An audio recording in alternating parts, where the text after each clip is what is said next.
Star জলসার ধারাবাহিক প্রতিজ্ঞা শুরু থেকেই দর্শকের মন জয় করেছে।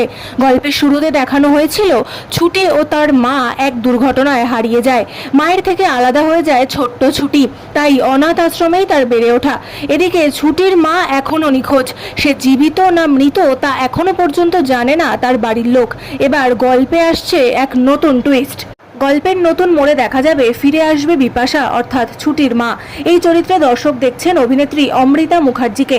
গল্প অনুযায়ী ছুটির কাছে ফিরবে তার মা। ছুটিকে কি চিনতে পারবে সে? গল্পের নতুন মোড়ে কোন চমক অপেক্ষা করছে? ইতিমধ্যেই প্রকাশ্যে এসেছে প্রতিজ্ঞা ধারাবাহিকের নিউ প্রোমো। সেখানে দেখা যাচ্ছে পরীর মায়ের ফিরে আসার কামনায় রাধা মাধবের পুজোর আয়োজন করেছে ছুটি। আসলে সে তো এখনো জানে না সেই আসল পরী।